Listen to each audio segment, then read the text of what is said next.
Dalam Rakernas Partai Amanat Nasional di Semarang kemarin, Presiden Joko Widodo menekankan pentingnya ada continuity, ada keberlanjutan pembangunan yang telah dirintisnya selama 8 tahun terakhir. Presiden menitipkan pada dua, dalam tanda petik, putra mahkotanya. Ada Prabowo Subianto, ada Ganjar Pranowo.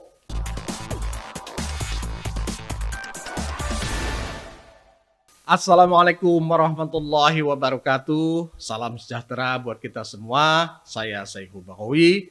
Selamat datang di kanal konten politik Lambe Politik, Lambe Kulamis, Lambe Mutipis. Kontestasi Pilpres 2024 menjadi ajang perebutan pengaruh antara Presiden Joko Widodo, Surya Paloh, dan Megawati Soekarno Putri. Kenapa demikian? Karena ketiga tokoh nasional ini yang akan menentukan siapa capres yang akan maju dalam Pilpres 2024 maupun siapa yang akan menang pada Pilpres nanti. Ketiganya layak disebut sebagai The Kingmakers. Kita tilik satu persatu. The Kingmaker Joko Widodo.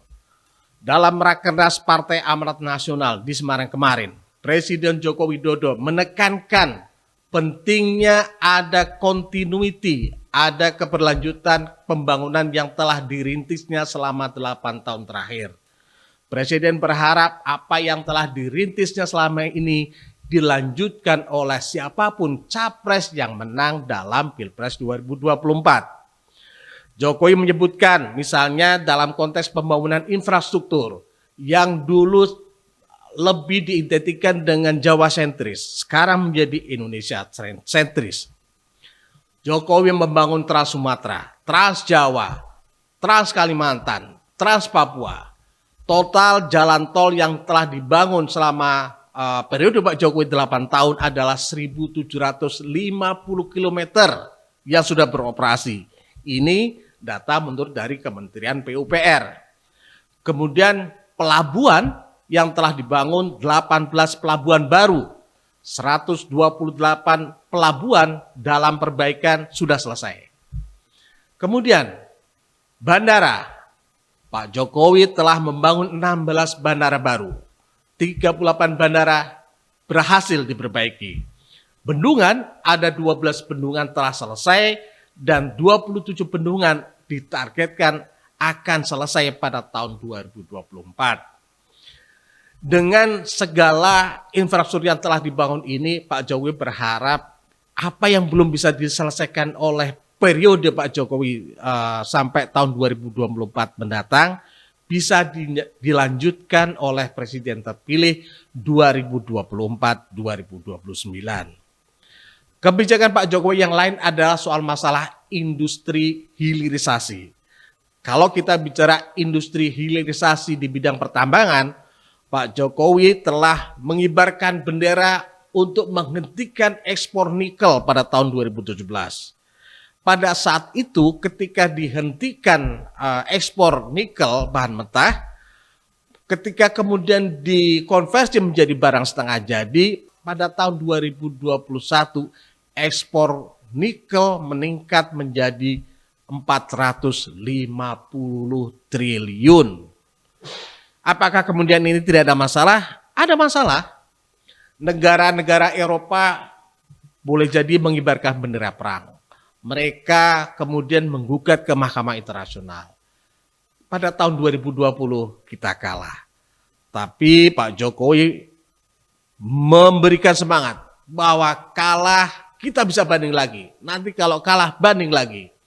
Nah, semangat inilah yang berharap bisa diteruskan oleh Presiden yang akan datang.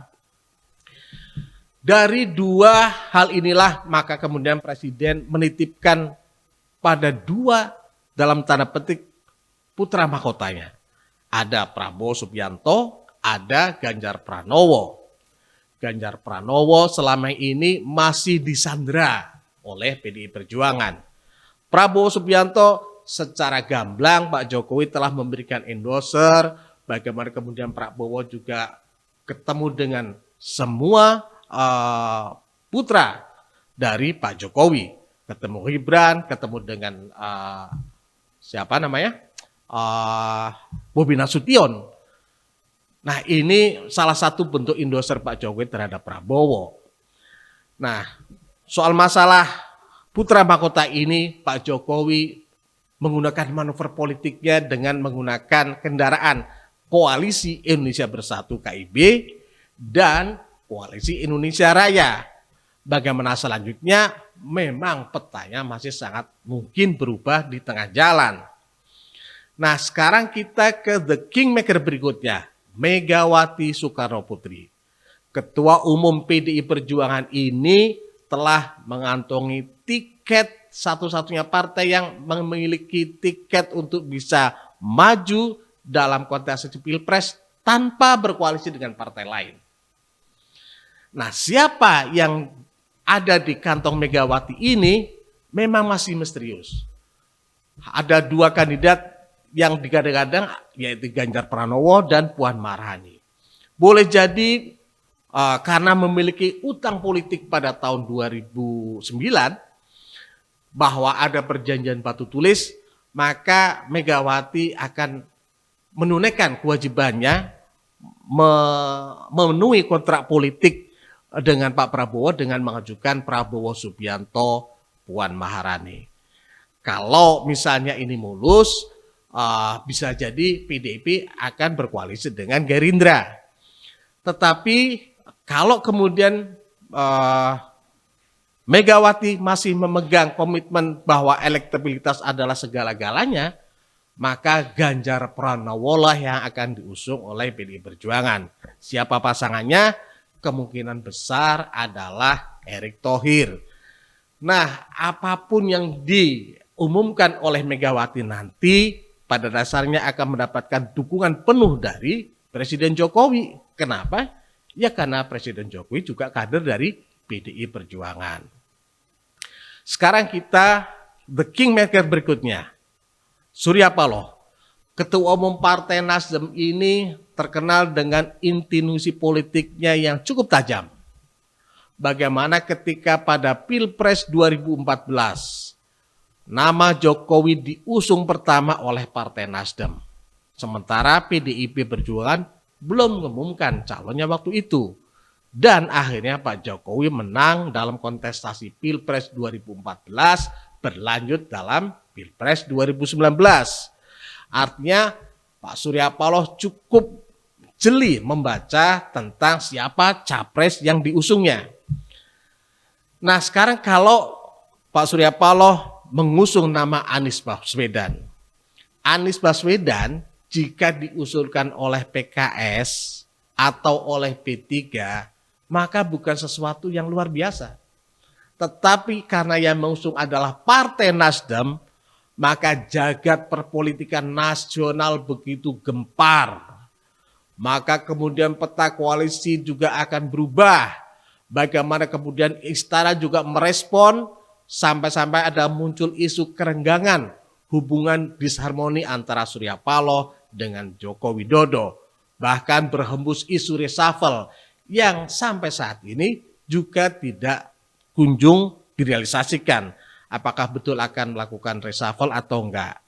Tetapi bagaimanapun Pak Surya Paloh telah kekeh, telah teguh pendiriannya tetap mengusung Anies Baswedan dan berkoalisi dengan Partai Demokrat dan Partai Keadilan Sejahtera. Ketiga, the kingmaker, Surya Paloh, Megawati, dan Pak Jokowi adalah tokoh sentral yang memiliki peranan penting dalam Pilpres 2024. Maka siapapun yang menang, yang terpilih di Pilpres nanti sebaiknya bisa merekonsiliasikan kembali ketiga tokoh ini untuk Indonesia yang lebih baik. Demikian kanal Lambe Politik, lambiku lamis, lambimu tipis. Wassalamualaikum warahmatullahi wabarakatuh.